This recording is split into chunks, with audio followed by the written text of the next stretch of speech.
오늘은 어버이 주일입니다. 보여지는 우리의 육신의 부모도 공경해야 하고 우리의 정신을 우리의 영을 키워주시는 그 부모에게도 우리의 섬을 우리의 공경을 표시해야 된다는 겁니다. 지난주 베드로는 검을 가지고 말코스의 오른편의 길을 베어버렸죠. 베드로가 가지고 있었던 검 마카이라라고 하는 검이 뭘까요? 말씀의 검입니다. 왜 오른쪽 길을 베었나? 옳은 법으로 통치해야 되는 왕이 판단이 흐려지면 죽이는 정치를 하게 되죠. 그래서 너의 듣는 귀가 병들었기 때문에 나는 베어버림이 마땅하다라고 말합니다. 듣는다는 것, 그냥 정보 전달의 기능만 있는 것이 아니죠. 듣는다는 것은 이해되어지고 깨달음의 통로라는 겁니다. 주님은 네가 그렇게 해도 결코 나는 이 주님의 잔을, 하나님이 내게 주시는 이 고난의 잔을 마실 것이다 라고 말씀합니다. 아버지의 원대로 그 잔을 마십니다. 우리도 함께 이 고난을 통과해 주님과 동행하는 삶이 되기를 주님의 이름으로 축원드립니다. 12절, 이에 군대와 천부장과 유대인의 하속들이 예수를 잡아 결박하여 그랬어요. 군대와 천부장과 유대인의 수종자 삶이 예수를 잡아서 묶었다 이렇게 얘기했습니다. 군대가 왜 필요할까요? 한 사람을 잡는데 왜 그런 많은 세력이 필요할까요? 왜 요란을 떨고 왜 소동을 하는 것일까요? 왜 그 거대한 힘을 우리는 이런 힘을 가지고 있다라고 보여주고 싶을까요? 신앙은 그런가요? 신앙의 행위가 그런 거여야 되나요? 많은 숫자여야 되나요? 거대한 거여야 되는가? 커야 되고 무엇인가 보아야 되고 보암직스러워야 되고 폼 잡아야 하고 신앙은 그런 게 아니라는 거죠.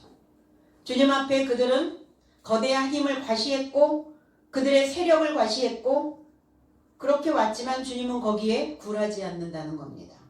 우리의 삶이 우리가 살아가는 이 삶의 바탕들이 어떠한 거대한 힘에 떠밀려 갈 때도 있어요. 주변의 어떤 환경으로 인하여 그 세력으로 인하여 우리가 힘을 못 쓰는 그러한 상황이 벌어질 때도 있습니다. 그러나 결코 그 힘에 주저앉아서는 그리고 그 힘에 굴복되어져서는 안 된다는 겁니다.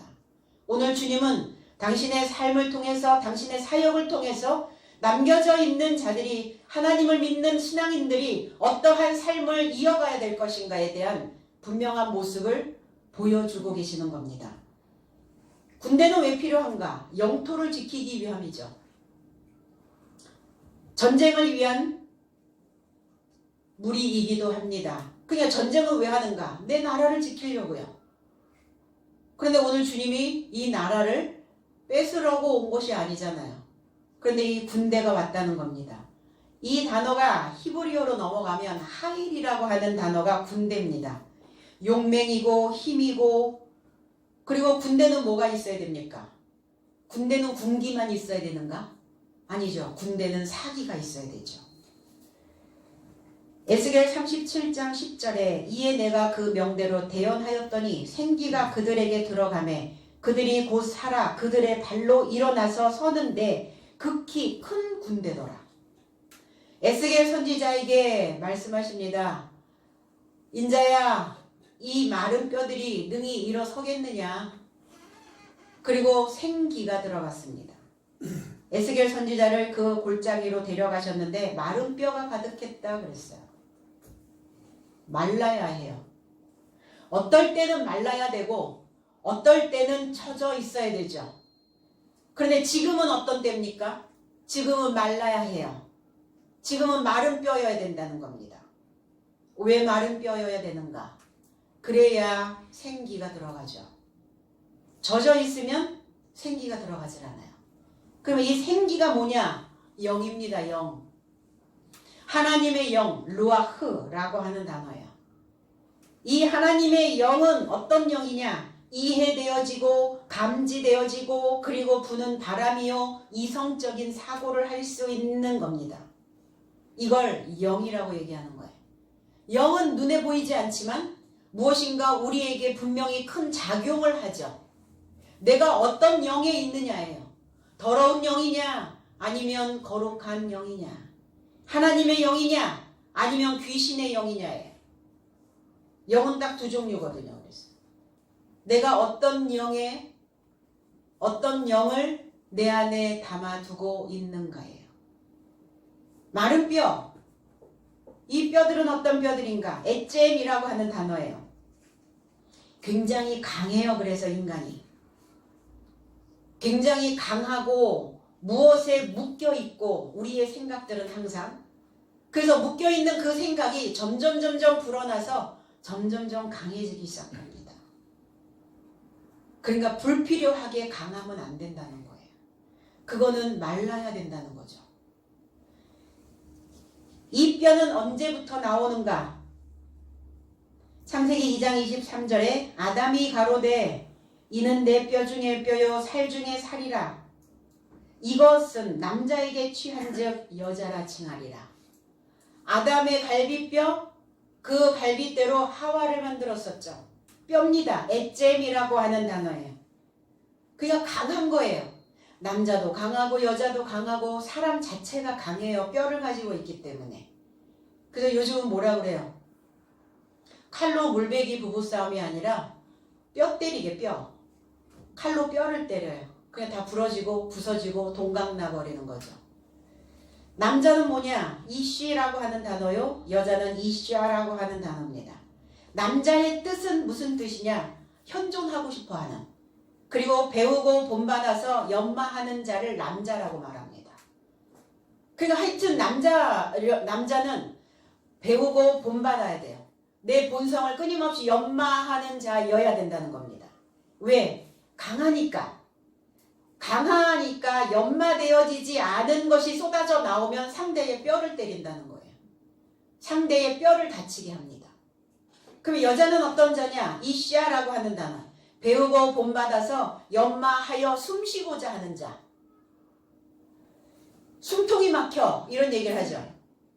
뭐 때문에 숨통이 막혀요? 남자가 가지고 있는 너무나 강한 부분들 때문에 숨이 막힌다, 이런 표현을 할 때가 있어요. 그러면 내 안에 존재하고 있는 남성성과 내 안에 존재하고 있는 여성성인 거예요. 사람 속에는 기본적으로 남성성과 여성성을 다 가지고 있습니다. 그럼 무엇이 나로 하여금 숨이 막히게 하는가? 너무 강해져 있는, 뭔가 사상에 묶여 있는 그러한 것이 내 여자의 숨통을 누르고 있다는 겁니다. 그러니까 뭐 해야 돼요? 끊임없이 배우고 본받아서 나의 이 본성적인 것들을 연마해내야 된다는 겁니다. 여호와께서 이 뼈들은 이스라엘 집이라 이렇게 얘기했어요. 이스라엘 백성들이 이 마른 뼈라고 이렇게 표현하고 있습니다. 바로 그들이 우리의 뼈, 그리고 말랐고, 그들은 이렇게 얘기합니다. 우리의 소망이 없어졌으니 우리는 다 멸절되었다 하느니라. 그랬어요. 이스라엘 백성들이 포로로 잡혀갔어요. 그러면서 그들은 소망이 없어져 버린 거죠. 뭔가 극한 상황, 뭔가 막 휘몰아치는 어떤 내 안에서의 어떠한 상태, 이러한 것들이 막 몰려오면 소망을 잃어버리죠. 희망이 없어요. 소망이 없다는 것은 뭐냐면 끈을 놓아버렸다는 거예요. 내가 살면서 바라는 것이 무엇일까? 모든 사람들은 바라는 게 있어요. 그러니까 오늘도 숨쉬고 살겠죠? 내가 더 이상 내 삶에 바라는 것이 없어. 내가 더 이상 내 삶에 소망과 희망이 없어. 그러면 끈을 놓아버린다는 거예요. 목숨의 끈을 놓아버리죠. 삶의 끈을 놓아버립니다. 근데 끈이 떨어졌기 때문에 소망이 없는 거예요. 지금 이 이스라엘 백성들이, 그리고 신앙생활을 하는 저와 여러분들이 소망이 있는가 없는가? 나는 이 신앙 안에서 무엇을 바라고 여기까지 와 있는가? 나는 앞으로 나의 삶에 무엇을 소망하고 가고 있는가? 어떤 희망을 걸고 있는가? 나의 인생에서 바라는 게 무엇인지를 알아야죠. 우리가 또 이 신앙 안에서 바라는 것이 무엇일까를 생각하셔야 됩니다. 우리가 바라는 것은 뭡니까? 신앙 안에서 하나님과 끈이 떨어지지 않는, 그 하나님과 끈이 떨어지지 않게 하려면 견디는 힘을 배우는 거예요. 견디는 힘이 있어야, 손에 힘이 있어야 그 끈을 놓지 않고 갈 수 있다는 겁니다.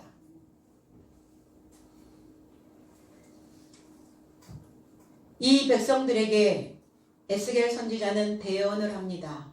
대언, 예언합니다. 예언. 예언하다, 노래하다, 이런 의미를 가지고 있어요. 대언을 합니다. 그리고 그들에게 예언을 합니다.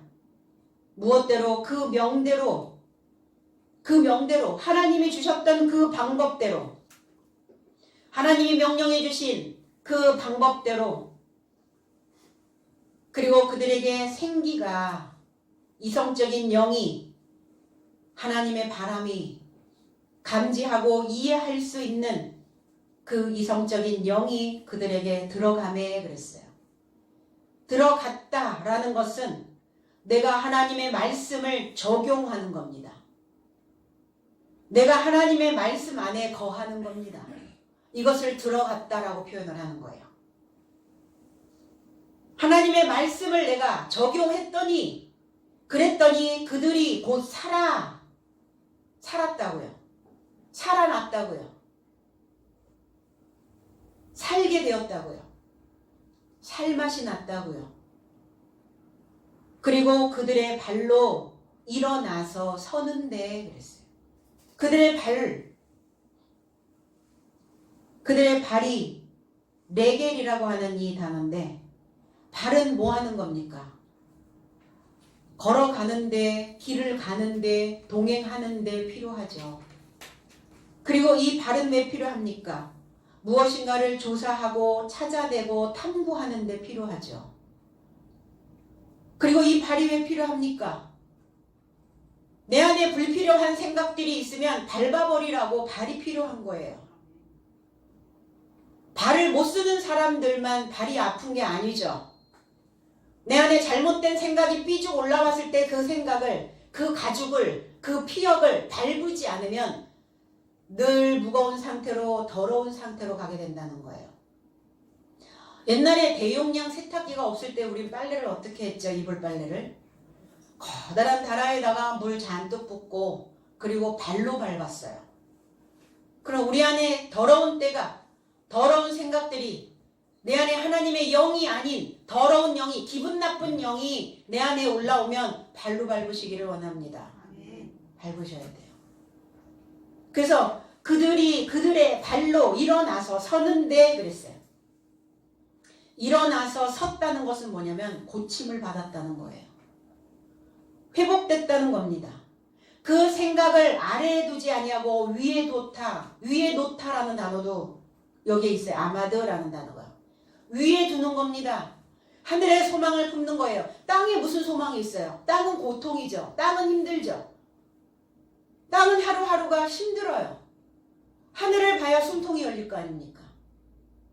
처해져 있는 환경만 쳐다보면 답답해요. 우울합니다. 그래서 위에 놓여야 고침을 받을 수 있다는 겁니다. 그랬더니 아주 극히 큰, 아주 매우 힘있는, 굉장한, 심히, 이런 단어예요. 심히. 매우 큰 최상급을 쓰고 있어요. 창세기 1장 31절에 하나님이 지으신 그 모든 것을 보시기에 심히 좋았더라 그랬어요. 심히. 이 심이라는 단어, 메오드라는 단어입니다. 아주 극히, 힘있게, 굉장히. 우리 뭔가 기분이 좋을 때 어떻게 표현합니까? 기분이 굉장히 좋아. 이 기분을 평가하는 단위이기도 합니다. 굉장히라는. 그리고 굉장히 나쁠 수도 있고 굉장히 좋을 수도 있죠. 그러니까 내 안에 담겨져 있는 영에 따라서 어떠한 상황을 굉장히 좋게 해석할 수도 있고 어떠한 상황들을 굉장히 나쁘게 해석할 수도 있다는 거예요. 근데 우리가 숨통 열어서 숨 쉬고 있는데 굉장히 나쁜 게 뭐가 있어요? 굉장히 그렇게 불행할 게 뭐가 있습니까? 굉장히 심히 좋았더라. 저녁이 되고 아침이 되니 이는 여섯째 날이니라.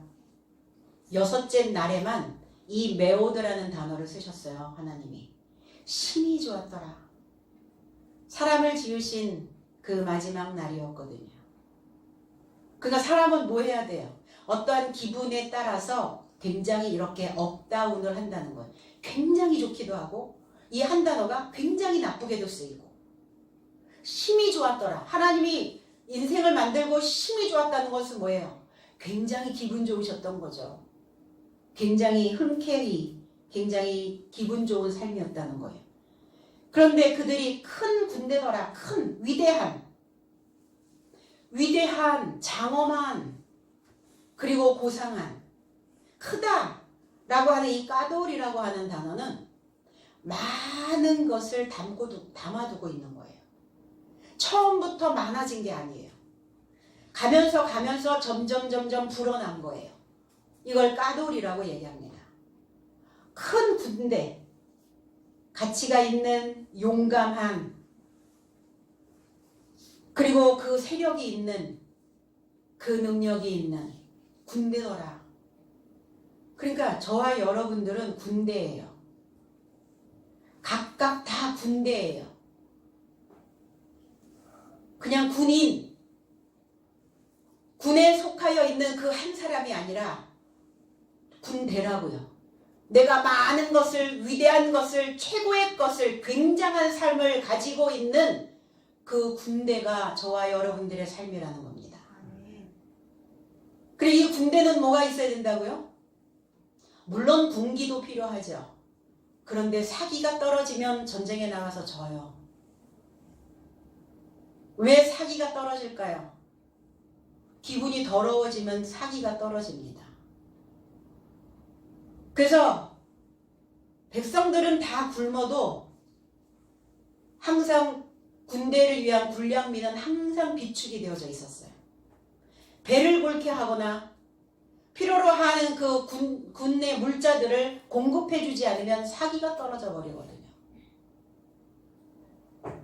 내가 군대인데 나는 무엇으로 인하여 사기가 올라가고 무엇으로 인하여 사기가 떨어지고 있는가? 내 영의 상태예요. 바깥의 환경이 아니에요. 물론 영향은 받아요.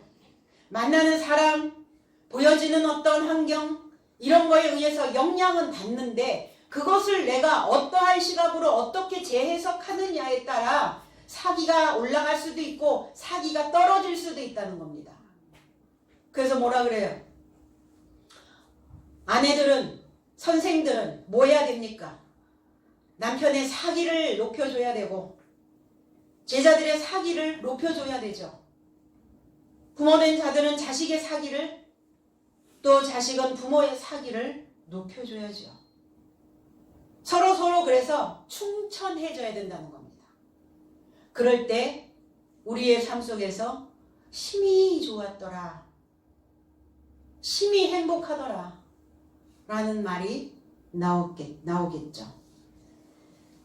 이 군대라고 하는 이 의미에 훌이라고 하는 단어, 나선형이다, 나선형이라고 하는 의미가 만들어져 있어요. 빙빙 돌리다, 우리 왜 훌라춤이다, 훌라. 이게 춤추다라는 의미예요. 빙빙 돌다, 나선형이다. 하나님의 성전이 왜 나선형으로 이렇게 처음에 시작해서 점점 감아 올라가는 나선형일까요? 처음에는 작게 시작했다가 점점 군대처럼 불어난다는 거예요. 점점 용감해지고 가치가 있고 장엄해지고 위대해진다는 겁니다. 점점 커지는 거죠. 점점 힘이 고상해지는 겁니다. 이 훌이라고 하는 단어. 그래서 무엇인가 서로 꼬이고 얽혀서 내가 가지고 있는 하나의 것만을 가지고는 군대로서의 역할을 할 수가 없어요. 그러니까 엮이는 거예요. 가족이 엮이고 부모가 엮이고 형제가 엮이고 그래서 점점 커지는 것이죠. 점점 위대해지는 겁니다. 그리고 이 단어가 홀이라고 하는 모래라는 단어를 또 만들어냅니다. 군대라는 단어에서 이렇게 파생된 유래어들이 많이 나오죠. 이 홀이라고 하는 단어, 이 모래라고 하는 단어는 이사야 선지자가 10장 22절에 이렇게 말씀하셨어요. 이스라엘이여 내 백성이 바다의 모래 같을지라도 남은 자만 돌아오리니 넘치는 공의로 파멸이 작정되었음이라 그랬어요. 이스라엘 백성 그리고 하나님의 자손을 모래로 표현했거든요. 아브라함에게도 하늘의 별과 같이 바다의 모래와 같이 너희 자손이 많아질 것이다. 이 모래가 뭐냐? 군대라고요. 군대. 바다의 군대 같을지라도 네가 위대한 것을 가지고 있다고 할지라도 위대한 지도자인 것 같아 많은 것을 가지고 있고 많은 것을 가르치고 있다 할지라도 장엄한 것 같아 보일지라도 그럴지라도 남은 자만 돌아온다고요. 남겨져야 된다고요. 군대로서 남겨지셔야 된다고요. 군대로 남겨지기 위해서는 남겨지려면 뭐 하셔야 돼요? 그래서 엮여야 되는 거예요. 하나님과 엮였고 그리고 교회와 엮였고 지도자와 엮여서 이 배움의 지식과 같이 꼬여서 엮여서 그래야 군대로 남겨질 수 있어요. 오늘 주님을 결박하러 온 자들이 천부장이 왔어요. 천부장. 이 킬리 알코스라고 하는 단어예요. 킬리오이라고 하는 일천이라고 하는 단어와 아르코라고 하는 처음이 되다, 지배하다, 시작이 되다 이런 의미를 가지고 있어요. 그러니까 1000명의 통치자, 1000명을 지배하는 자, 이 자를 천부장이라고 얘기해요. 백부장, 100명을 지도하는 자, 백부장. 근데 천부장의 의미는 숫자적인 1000명을 맡아서 통치하는 숫자적인 의미뿐만이 아니라 일천의 의미가 있죠. 배우고 본받는. 배우고 본받아서 하나님의 것으로 연마되어지고 하나님의 것으로 일천이 되어지고 있는 자가 있고 아니면 배우고 본받아야 되는데 자기의 본성이 아직도 연마되지 아니하여서 그냥 자기의 본성의 천에 머물러 있는 자들도 있다는 겁니다. 그리고 오늘 주님을 잡아 결박하러 온 이 천부장은 어떤 자일까요? 자기의 본성에 머물러 있는 자라는 겁니다.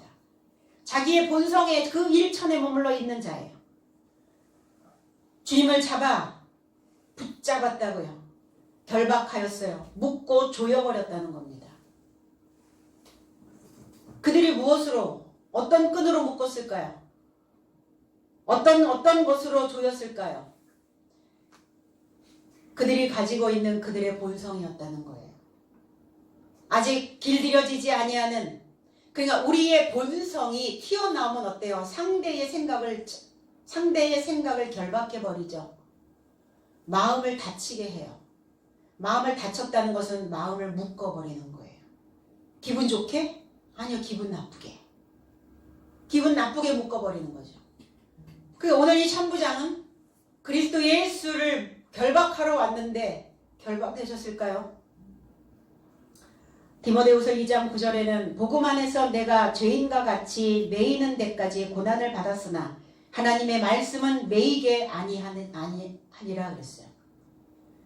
바울 사도의 고난은 복음으로 묶이는 데까지 고난이었어요. 하나님의 말씀으로 연결된 소식으로 내가 내 본성을 길들이는 데까지 고통이었다고요. 내 본성을 길들이는 그 시점까지 나는 고난이었으나 그러나 하나님의 말씀은 매이게 하지 않는다. 하나님의 말씀은 나를 결박하고 하나님의 말씀은 나를 묶이게 하지 않는다. 하나님의 복음은 결코 사람의 마음을 묶이게 만들지 않는다는 거예요. 묶여서 훈련받는 어떤 시점까지는 묶여야죠. 결박이 돼야죠. 그런데 하나님의 지식이 하나님의 영이 내 안에 들어가서 이 마른 뼈에 생기 하나님의 영이 들어가고 그리고 살이 붙고 힘줄이 생기고 그리고 이 큰 군대가 되어지면 그때는 묶이지 않아요. 그때는 자유해요. 그때는 진리의 영이 자유를 누리게 됩니다. 자유하니까 어때요? 사람들의 마음을 묶지 않아요. 사람들의 마음을 닫아버리게 하지 않습니다. 다 열게 만들죠. 그 사람을 향하여 열게 만들어야죠. 왜 멀쩡해가지고 사람들의 마음을 닫아버리게 해요? 내 입에서 나가는 그 영이, 내 입에서 나가는 그 말이 사람들을 묶는지 사람들을 푸는지를 알아야 된다는 거예요. 오늘 자기의 본성을 길들이지 못하고 있었던 이 천부장이 주님을 묶었죠. 잡아서 묶었어요. 그러나 결코 주님은 어디에도 묶이지 않는다는 겁니다. 그들의 말에 개의치 아니하시는 거예요. 그들의 환경에, 그들의 사상에, 그들의 입놀림에 결코 거기에 그 감정을 실지 않는다는 겁니다. 사실은 말로 인하여, 그 말로 인하여 상하죠. 말이 묶는 거예요. 우리의 언어가 사람을 결박하게 됩니다. 그 말이, 그 언어가 나를 결박하러 왔다 할지라도 우리가 복음 안에서 하나님의 말씀 안에서 하나님의 영이 되어져 있다면 결코 그 말에 묶여서는 아니 된다는 겁니다. 묶이면 어때요? 마음이 다쳐요. 마음이 훼손이 돼버려요. 감정이 상해버립니다. 그래서 또 상대를 묶는 단어를 뱉어내게 되죠. 그래서 말씀은 하나님의 씨이기 때문에 누구도 결박할 수 없음을 말씀하고 있습니다. 13절로 14절 먼저 안나스에게로 끌고 가니 안나스는 그 해의 대제사장인 가야바의 장인이라. 가야바는 유대인들에게 한 사람이 백성을 위하여 죽는 것이 유익하다 권고하던 자로라 그랬어요. 이미 말했어요. 가야바는 오늘 예수를 안나스를 향해 첫 번째로 데려갔다. 왜냐하면 그는 그 해의 대제사장 가야바의 장인이더라. 그러니까 그 해의 장인, 그 가야바의 장인이니까 가야바보다 훨씬 더 힘을 발휘하고 있는 실세가 지금 안나스였다는 겁니다. 그러니까 실세에게 데리고 간 거예요. 그런데 가야바는 한 사람이 백성에서 초월하여 분리되어 징계받는 것이 오히려 좋다고 유대인에게 공동으로 결의했던 자였다 그랬어요. 안나스는 유대인의 대제사장이었어요. 그리고 힘있는 자였습니다. 이 안나스라고 하는 의미는 하나님은 자비로우시다 라는 의미를 가지고 있어요. 그럼 자비를 베풀고 있습니까 지금? 자기는 하나님께로부터 자비를 받은 자였는데 다른 자들에게는 주님에게는 주님과 함께 가는 제자들에게는 자비를 베풀지 않고 있다는 겁니다. 이 안나스는 AD 주후 15년에 유대 총독 크라투스에 의해서 면직이 되었어요. 그런데 제사장직에서 물러난 후에도 그는 굉장히 막강한 영향력을 행사할 수가 있었습니다. 예수께서 신문을 받으실 때도 대제사장 가야바에게 가기 전에 지금 먼저 안나스에게 지금 끌고 왔잖아요. 그리고 나중에 베드로와 요한이 신문을 받을 때도 안나스가 그 자리에 참석해 있었다는 거예요. 그러니까 그 제사장직에서 물러났음에도 불구하고 계속 영향력을 끼치고 있는 겁니다. 그러니까 힘의 실세라고 볼 수가 있죠. 안나스의 5 아들이 있었는데 안나스의 5 아들 모두가 다 대제사장이 되었어요. 그리고 그 사위인 지금 가야바도 대제사장으로 있다는 겁니다. 그 엄청난 파워를 가지고 있다고 볼 수 있는 것이죠. 가야바, 카이아파스라고 하는 이 의미는 작은 골짜기 침체되어져 있는 비어있는 이라는 의미를 가지고 있어요. 이스라엘을 위하여 예수님이 희생양이 될 것을 말한 사람이에요. 그래서 이 가야바가 예수께서 하나님의 아들로서 그리스도라는 말을 하시자 자신의 옷을 찢었다고 마태는 기록해 놓고 있습니다. 마태복음 26장 57절과 67절에 예수를 잡은 자들이 그를 끌고 대제사장 가야바에게로 가니 거기 서기관과 장로들이 모여 있더라. 64절로 65절에 예수께서 이르시되 내가 말하였느니라. 그러나 내가 너희에게 이르노니 이후에 인자가 권능의 우편에 앉아있는 것과 하늘 구름을 타고 오는 것을 너희가 보리라 하시니 이에 대제사장이 자기 옷을 찢으며 이르되 그가 신성모독하는 말을 하였으니 어찌 더 증인을 요구하리요. 보라 너희가 지금 이 신성모독하는 말을 들었도다. 이 가야바의 말이거든요. 그러니까 신성모독을 했다고 주님에게 그렇게 죄명을 뒤집어 쓴 거죠. 그런데 주님은 신성모독죄로 십자가에 못 박히신 게 아니죠. 그러니까 신성모독이 무엇인지도 지금 모르고 있는 거예요. 불경건한 이 블라스페메오라고 하는 이 신성모독이라고 하는 단어는 조롱하고 악담하고 상스러운 말을 하는. 그런데 하나님을 향하여 악담한 적도 없고 주님은 상스러운 말을 하신 적도 없고 경건하지 않은 행동을 하신 적도 없어요. 그런데 신성모독이라고 지금 가야바는 주님에게 이야기를 하며 옷을 찢는 거예요. 붕괴하고 있는 거죠. 어떤 말에 붕괴했을까요? 인자가 권능의 우편에 앉아있는 것과 하늘 구름을 타고가 아니라 구름과 연결되어져서 증인과 연결되어져서 오는 것을 너희가 보리라. 너희가 다 하나님의 증인이어야 되는데 지금 가야바에게 하시는 말씀이죠. 너희가 다 하나님의 증인이어야 되는데 너희가 구름이어야 되는데 하나님의 말씀을 머금고 있는 자들이어야 되는데 이 구름처럼 변화무쌍한 그 신앙 안에서의 그 삶을 새로운 지식을 받아들여야 되는데 너희들은 고정되어져 있다. 하나님의 새로운 지식을 받아들이지 않고 있다. 인자는 하나님의 아들은 구름과 연결되어져서 올 것이다. 그러니까 하나님과 하나님의 아들이라는 것을 주님이 말씀하셨기 때문에 신성모독이라고 이렇게 말하는 거예요. 어떻게 네가 하나님의 아들이 될 수 있냐? 어떻게 네가 하나님의 우편에 앉아 있단 말이냐? 이러면서 이제 붕괴를 한 거죠. 가야바는.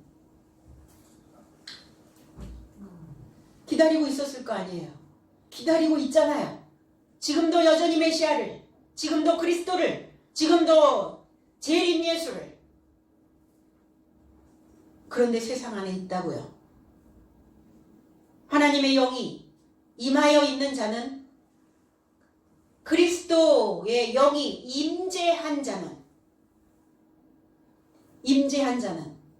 그 주님을 만난 자일 것이고, 그리스도의 영이 임재되어지지 않은 자는 여전히 주님이 오실 날만을 손꼽아 기다리고 있을 겁니다. 그럼 어느 천년에 오실까? 나의 천년에 오실까? 죽어서 천년에 오실까요?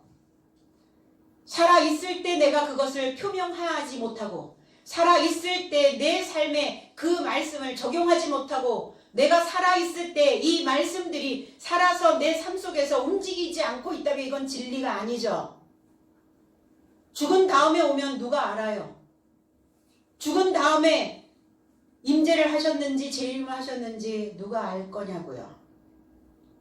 내가 살아있을 때, 내가 살고 있을 때, 내가 호흡하고 있을 때, 내 숨통이 열려 있을 때, 그때 주님의 임재를 경험하는 이 말씀을 우리는 참이라고 그렇게 말할 수 있고 증거할 수 있다는 겁니다. 그것을 경험한 자를, 이 말씀이 적용되어진 자를 증인이라고 말하는 거예요. 메시아라고 한 것이 신성모독이라고 하고 처형해야 된다라고 말합니다. 유대인의 왕이었어요. 주님의 제목은 유대인의 왕. 유대인의 삶에서 왕은, 유대인들이 생각할 때 자기들이 섬기는 그 왕은 가이사였거든요. 오늘날은 어떻습니까?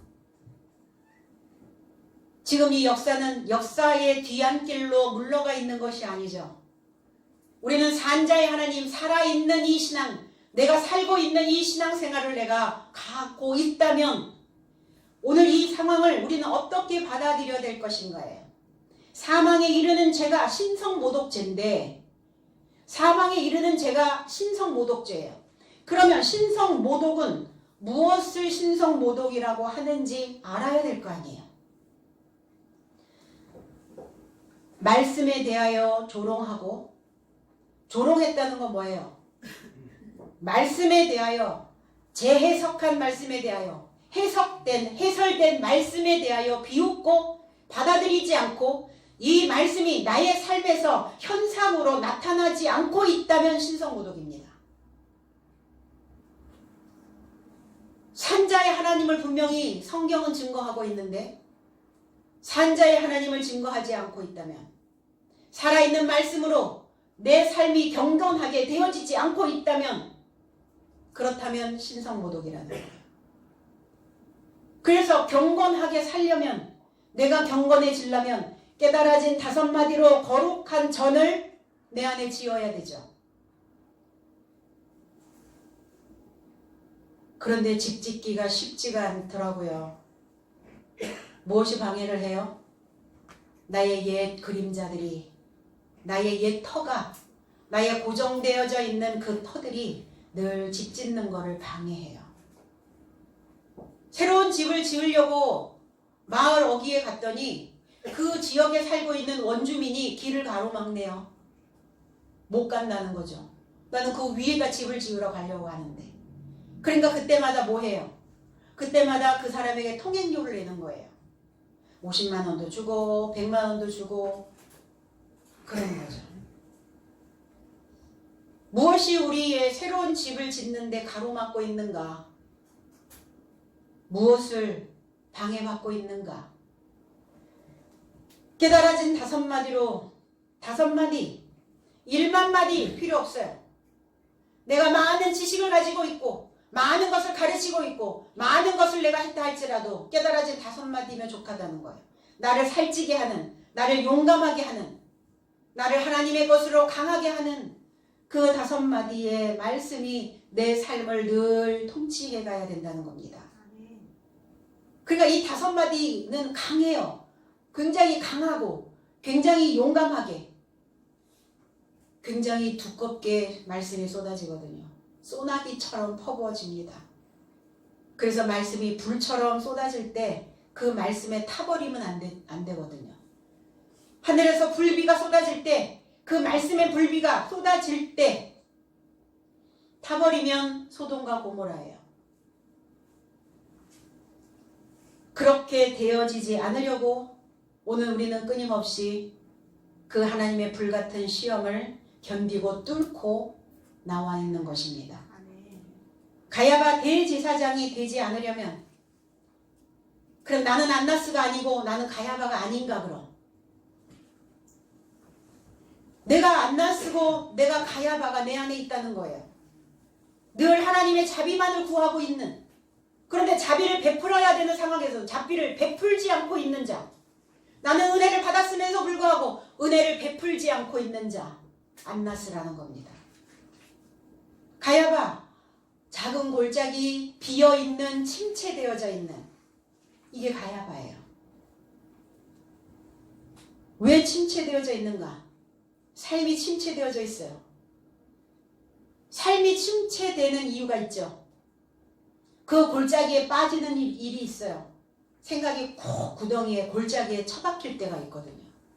거기에 곤두박질 쳐질 때가 있어요. 우리의 마음이, 우리의 기분이, 우리의 감정이. 그럴 때 생각하시라고요. 가야바라고.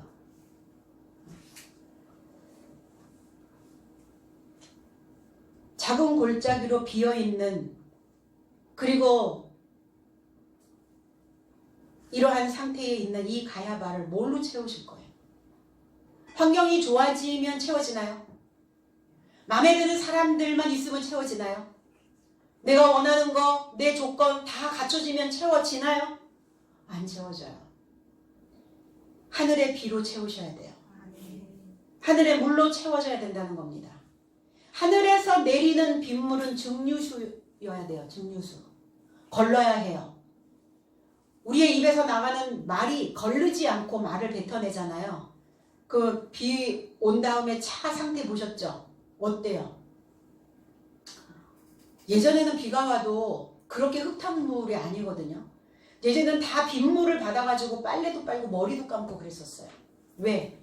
산성이 아니라 알칼리성 물이었기 때문에. 증류수였단 말이에요. 그래서 비 오기만을 기다리고 있었어요. 빗물 받아가지고 빨래 빠르려고. 그런데 요즘은 했다가는 큰일 나죠. 산성이기 때문에. 걸러지지를 않는 거예요. 왜? 이 오염돼, 이 공기가, 대기권에 있는 공기가 오염돼 버렸어요. 그러니까 필터링이 안 되는 거예요. 내 머릿속에 있는 이 공기가, 내 마음속에 있는 이 공기가 영이 오염되어 버리잖아요. 필터링이 안 돼요. 그래서 어떻게 해요? 왁 뱉어내요. 뱉어내면 어때요? 이미 내 안에서 걸러지지 않은 물을 뱉어냈기 때문에 나도 오염되고 상대도 오염되고요. 그 물로 채워지는 게 아니에요. 증류되어진 그 하늘의 비로 채워지는 거예요. 걸러져 내려오는 그 정화된 물로 채우는 겁니다. 이해가 되어지고 깨달아진 그 물이 내 안에 채워져야 된다는 겁니다. 살다 보면 삶이 침체가 되죠. 사는 게 침체가 될 때가 있어요. 왜 그럴까요? 신앙생활과 맞물려 있기 때문에 그래요. 내 삶이 침체되는 이유는 뭐냐면 신앙생활도 침체되어지기 때문이에요. 신앙과 삶은 따로따로가 아니거든요. 내 삶이 이렇게 침체되어져 있다는 건 내가 신앙생활도 믿음생활도 침체되었다는 것이구나를 얼른 깨달아야 해요. 그래서 신앙이 침체되고 믿음이 침체되면 삶이 침체돼 버려요. 침체되는 원인이 있죠. 신앙이 침체되는 이유, 머릿속의 목소리 때문에 그래요. 머릿속에서 들리는 목소리, 머릿속에서 들리는 물소리, 머리에서 들리는 소리 때문에 침체가 되거든요. 머리에 있는 물이 고여 있으면 그 고여 있는 물이 계속 소리를 내죠. 그 고여 있는 물로 인하여 계속 거기에서 골짜기를 만들어요. 그래서 침체되는 거예요. 흐르지 않아요. 흘러야 되죠, 사고가. 흐르지 않으니까 침체될 수밖에 없죠. 그래서 내 속에서 들리는 다 소리가 들려요, 머릿속에서. 그런데 소리는 들리는데 그 뜻이 무엇인지 해석되지 않으면 침체됩니다. 내 속에서 들리는 소리가 해석돼야 돼요. 그래서 왜 우리가 카운셀링을 왜 받아요? 내 속에 머릿속에 들어있는 소리가 지금 침체되어져 있고 고여 있는데 이 소리가 해석이 안 돼요. 이래. 자기 혼자 해석을 하려니까 자기 머릿속에서 들리는 소리로 또 해석을 하는 거예요. 그러니까 이해가 안 되는 거죠. 그러니까 흐르지 않는 거예요, 생각이. 그래서 가야바가 되는 겁니다. 하나님 자비로우시니까, 안나스처럼 하나님 자비로우시니까, 하나님 은혜로우시니까 내가 어떤 잘못을 저질러도 그 허물을 다 덮어주신다고 생각하는가? 우리의 허물, 우리의 죄는 무엇인가? 걸러내지 못하는, 하나님의 증류수를 만들어내지 못하는, 그래서 내가 거룩하게 되지 못하고 내가 깨끗하게 되어지지 못하고 있는 이 현상, 그것이 신성모독이고 그 신성모독을 하고 있는 이것이 우리의 죄라는 거예요. 그럼 어떤 허물을 내가 저질러도 다 그 허물을 덮어주신다고 생각하죠. 우리는 당연히. 난 교회 다니니까. 난 예배 드렸으니까. 그런데 우리의 죄는 내 안에, 내 머리에서 들리는 소리를 해석하지 못하고 있는 거예요. 그 물을 흘러가게 만들지 못하고 있는 것이 잘못입니다. 하나님의 말씀으로 내 생각들을 다시 바꿔내지 못하고 있다면, 하나님의 말씀의 물로 다시 내 머릿속을 다시 채색하지 못하고 있다면 우리는 죄죠. 그래서 다시 쓰는, 다시 기록하는, 다시 그리는, 다시 염색하는 나의 히스토리가, 나의 역사가 만들어져야 된다는 겁니다. 새롭게 믿음 생활을 정돈하지 않으면, 내가 지금까지 신앙생활을 하고 있는 이 신앙생활, 이 침체기에서 내가 벗어나지 않는다면, 나는 지금 당연히 내가 어떤 잘못을 저질러도 하나님은 나에게 자비를 베풀 것이다 라고 생각하고 있다면 안나스요 가야바라는 겁니다. 그가 주님께 불경스러운 짓을 하게 되잖아요. 요한복음 11장 49절로 50절에 그 중에 한 사람, 그 해의 대제사장인 가야바가 저희에게 말하되 너희가 아무것도 알지 못하는도다. 한 사람이 백성을 위하여 죽어서 온 민족이 망하지 않는 것이 너희에게 유익한 줄을 생각지 아니하는도다 하였으니 이날부터 저희가 예수를 죽이려고 모의하였다 그랬어요. 요한복음 11장 49절로 50절에 이미 가야바는 이렇게 말해 놓았거든요. 앞에서 언급한 내용입니다. 침륜에 빠지면, 침체되어지면 무엇이 문제인가? 분별력을 잃어버려요. 분별하지 못합니다. 이들은 어떤 자들이냐? 이들은 사두개인이었습니다. 이 사두개인들은 부활이 없다라고 믿잖아요. 그러니까 사두개인들은 선지서를 믿지 않아요. 오경만을 믿습니다. 모세오경. 그러니까 부활을 믿지 않는 자들이에요. 제사장의 역할을, 그리고 이들은 가장 존중한 자들이에요. 사두개인들은. 유대인의 중앙사법기구인 사내들인의 대부분의 회원들이 다 사두개인들입니다. 그리고 부유층들이에요. 헤롯궁이나 로마인 집정관들과 연합해서 정치적인 어떤 권력을 소유한 집단이기도 합니다. 그럼 오늘날 목회자들이 이런 사두개인적인 그 성향을 가지고 있는 자들이 있죠. 목회자가 왜 정치에 뛰어듭니까? 정치는 정치인들이 해야 되죠.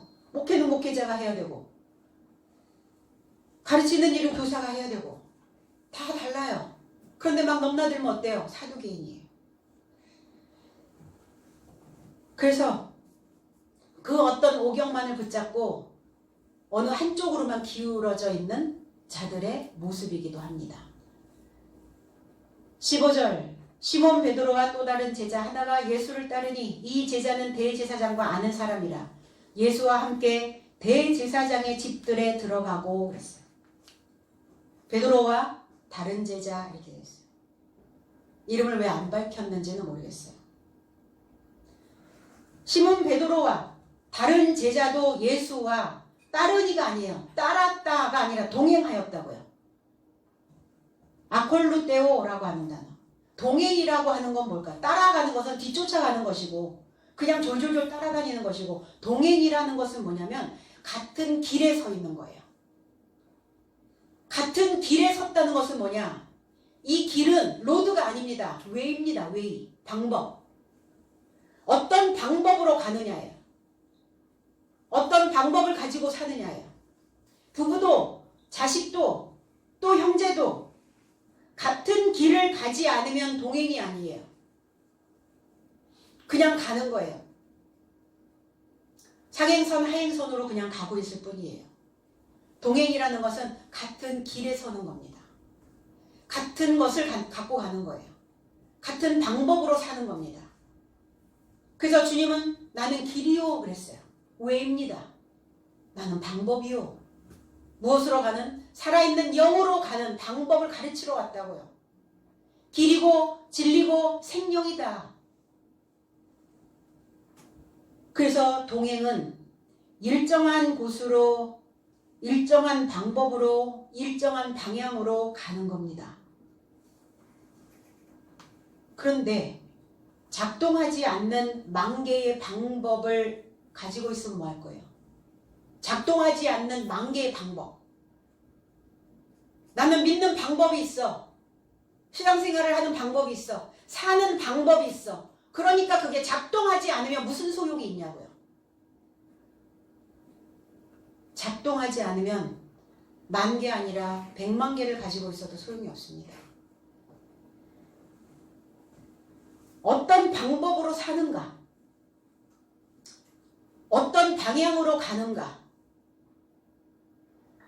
어떤 지식의 폭이 같은가?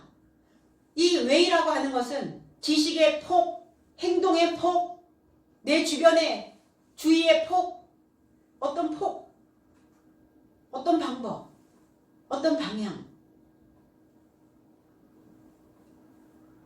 마태복음 4장 22절에 저희가 곧 배와 부친을 버려두고 예수를 좇으니라. 배와 부친을 버려두고 배와 부친을 아피에미 떼어 보내고 예수와 동행하니라. 제자들이 예수와 동행했어요. 같은 방향으로, 같은 방법으로 지식의 폭이 같아지기를, 행동의 폭이 같아지기를 동행한 거예요. 우리 다 동행 아닙니까? 누가 나와 같이 함께 울어줄 사람 있나요? 함께 울고, 함께 웃고, 함께 기뻐하고, 함께 행복해하고, 이러면서 같은 곳을 바라보며 동행하는 겁니다. 배는 뭐냐? 왜 배와 부친을 버렸을까요? 키워준 부모를 버렸단 말입니까? 그 얘기가 아니죠. 배는 뭐예요? 우리는 사공입니다. 우리는 이 인생의 항해의 사공들이에요. 저와 여러분들은 배입니다. 무엇을 실어 날라요. 거기에 무엇인가를 선적하게 됩니다. 인생을 항해합니다.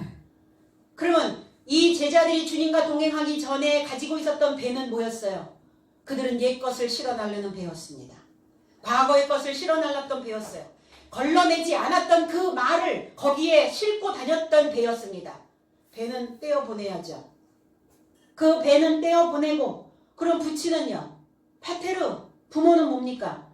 마태복음 23장 9절에 땅에 있는 자를 아버지라 하지 말라. 너희 아버지는 하나이시니 곧 하늘에 계신 자신이라 그랬어요.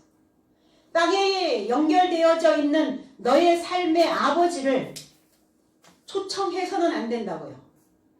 왜냐하면 너의 삶의 아버지는 하늘 안에 계신 분이다. 땅에 연결된 아버지를 떼어보내야 된다고요. 그래야 예수님과 동행할 수 있다는 거예요. 땅의 아비는 누굽니까? 나를 가르쳤던, 내 본성을 만들었던 아비, 내 본토에 있었던 아버지, 내 옛날 땅에 계셨던 그 아버지, 나를 지금까지 끌고 왔던 그 아비, 그 아비를 떼어보내시라고요. 그리고 탈바꿈 되어지지 못한 첫사람, 그 사람이 땅에 속한 자입니다. 첫사람 그 아비는 오늘 떼어보내시고 하늘 안에 속하여 있었던 그 아비를 내가 내 아버지로 받아들이는 겁니다. 그래서 하나님을 아버지라, 하늘에 계신 아버지를 아버지라 부를 수 있는 자는 누구냐? 아는 자입니다. 하나님을 아는 자. 안다는 것은 뭡니까? 친숙한 자, 분석할 수 있는 자, 인식할 수 있는 자, 이 지식을 알기 위해서 노력하고 있는 자. 제가 처음에 배울 때는 잘 몰랐는데 듣고 또 내가 듣고 또 듣고 배우고 공부하다 보니까, 내가 노력하다 보니까 이젠 들리네요. 노력을 안 하는데 들리나요? 목적을 이루기 위해서 있는 힘을 다해서 부지런히 애를 쓰고 있는 것을 우리는 노력이라고 말합니다. 우리는 신앙 안에서 얼마나 노력하고 계시나요? 하나님의 말씀을 인식하고 이해하고 분석하기 위해서 얼만큼, 그리고 내가 하나님의 성전이 되어지기를 원해서 얼만큼 내가 그 목적을 이루기 위해서 있는 힘을 다해서 부지런히 나를 연마하고 계시느냐는 거예요. 인생의 품질은, 신앙의 품질은, 믿음의 품질은 우연히 만들어지는 것이 아니라는 거예요. 품질은 언제나 지적인 노력의 결과다. 지적인 노력의 결과. 내 인생의 품질을, 믿음의 품질을, 신앙의 품질을 만들어낼 수 있는 것은 내가 얼마만큼 하나님을 아는 지식으로 채워지느냐예요. 내가 그 지식을 알기 위해서 얼마큼 나는 시간을 투자하고 내 노력을 투자하고 있는가예요. 뒹굴거리면서 어떻게 그게 들어와요? 굴러 들어오나요? 그냥 들어오지 않아요. 왜 대제사장의 뜰에, 왜 뜰에 들어갔을까? 그 뜰은 어떤 곳이냐? 아울레라는 단어예요. 우리 아울렛 이러죠? 마당이라는 뜻입니다. 마당. 뜰. 우리. 요한복음 10장 16절에 이 우리에 들지 아니한 다른 양들이 내게 있어 내가 인도하여야 할 터이니 그들도 내 음성을 듣고 한 무리가 되어 한 목자에게 있으리라. 우리에 들지 않은 하나님의 마당에서 나오지 아니하는 다른 양도 주님은 가지고 계신다고요. 그 음성을 듣고서 한 양무리가 되고 한 목자가 될 것이다. 우리는 다 어떤 자들이었습니까? 그 우리에 들어가지 않았던 자들이었어요. 하나님의 뜰에, 하나님의 마당에 들어가지 않았던 자들이었어요. 다 우리 밖에 있었던 자들이었습니다. 그들도 가지고 있다고요. 그들도 소유하고 있다고요. 그런데 우리 밖에 있는, 마당 밖에 있는 그들이 마당 안으로, 하나님의 그 마당으로, 그 뜰로 들어오기를 갈망해야죠. 그래야 들여보내죠. 우리 문을 열어놨는데 들어오지 않고 딴 데로 산으로 어디로 도망다니면 문 아무리 열어놔봤자 안 되잖아요. 하나님은 그들도 가지고 계신다고요. 우리 안에 있는 자들만 챙기시는 것이 아니라 우리 밖에 있는 자들도 보고 계신다고요. 과연 우리는 어느 마당에 있는가예요. 마당은 어떤 곳입니까? 뛰노는 곳이기도 하죠. 마당은 어떤 곳입니까? 탈곡을 하는 곳이기도 합니다. 그래서 수확을 해서 마당에다가 쭉 늘어놓죠. 말리는 곳이에요. 아까 마른 뼈처럼 우리는 말라야 된다고 말씀드렸죠. 말리는 곳이에요. 그런데 어느 마당에서 어떤 태양의 빛을 쪼이면서 마르느냐예요. 하나님의 마당에서 하나님의 빛으로 말라야죠. 그래야 제대로 마르거든요. 그런데 지금 안나스의 마당에서 안나스의 빛을 받아서 안나스의 지식으로 마르면 어때요? 예민하게 말라요. 까칠하게 말라요. 하나님의 빛을 받은 하나님의 그 마당에서 탈곡되어지고 마른 자들은 까칠하고 예민하지 않아요. 어떻게 돼요? 흘러가요. 알곡이 되어져서 굴러가요. 굴러가야죠. 까칠하면 굴러갑니까? 박힌단 말이에요. 말이 은쟁반의 옥구슬처럼 굴러가야 되거든요. 근데 말을 할 때마다 꽂혀. 꽂힌다는 건 뭐예요? 안나스의 마당에 있다는 겁니다. 안나스의 빛으로 지금 마르고 있다는 거예요. 어느 마당에 서 있느냐 달라요. 성전의 뜰, 어떤 뜰에 있느냐예요. 그래서 그 뜰에서 많은 사람들이 모이고 많은 사람들을 모아서 잔치도 하고 많은 사람들을 모아서 가르치기도 하고 그래서 우리의 소원이 뭡니까? 뜰이 있는 집이잖아요. 뜰이 있는 집. 마당이 넓은 집. 저택. 근데 내 집에는 마당이 없네. 사람을 수용할 수 있는 공간이 없어. 발 디딜 틈이 없네요. 너무 좁아서. 그렇게 좁아 터져가지고. 그러니까 나오는 말마다 사람을 상하게 만드는 꽂히는 말을 하는 거예요. 아니 하나님의 언어로 꽂히게 하면 얼마나 좋아요. 달라요. 그래서 어떤 언어로 꽂히게 하느냐 달라요. 사도 바울도 말을 꽂았죠. 베드로도 꽂았죠. 요한도 꽂았죠. 사도들이 다 말씀을 다 꽂아줍니다. 그런데 안나스의 마당에서 나온 그것으로 꽂아주시면 곤란하죠. 안 되죠.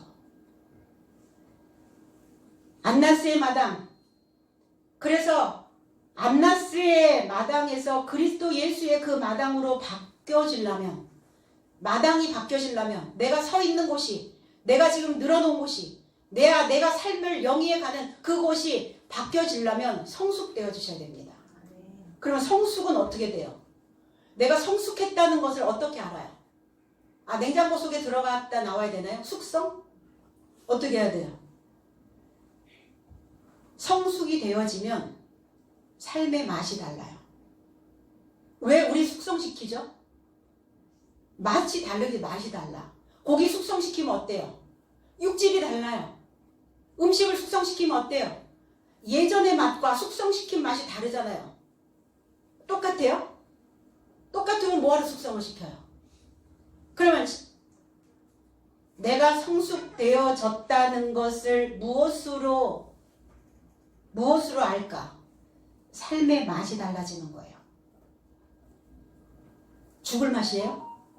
죽을 맛? 어떤 사람들은 맛도 죽을 맛이 있다고 그러더라고요.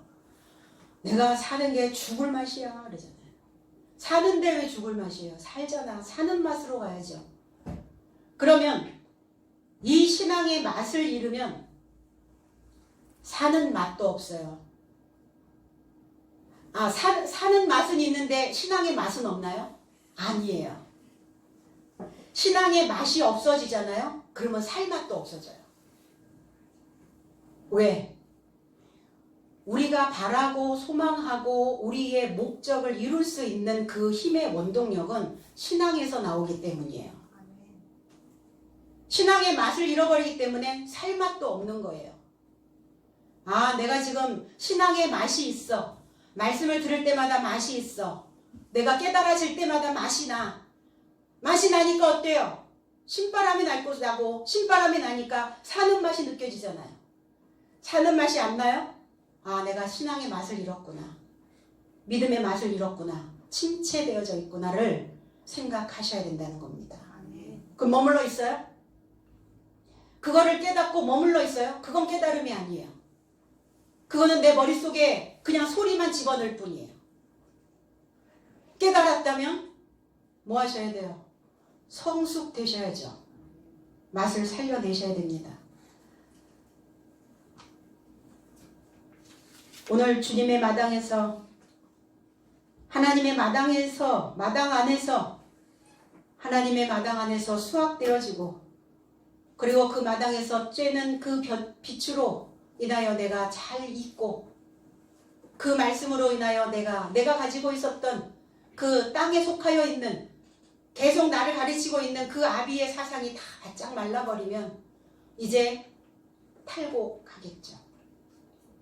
그래서 여러분들이 부모와 같은 심정으로 내게 누군가 맡겨졌다면 아비와 같은 심정으로 부모와 같은 심정으로 그들을 그 마당에 나의 마당에 내려놓고 그들에게 따스한 그 따뜻한 온화한 그 빛으로 그들을 익어가게 만드는 귀한 저와 여러분들의 삶이 있기를 주님의 이름으로 축복드립니다. 아멘. 기도드리겠습니다.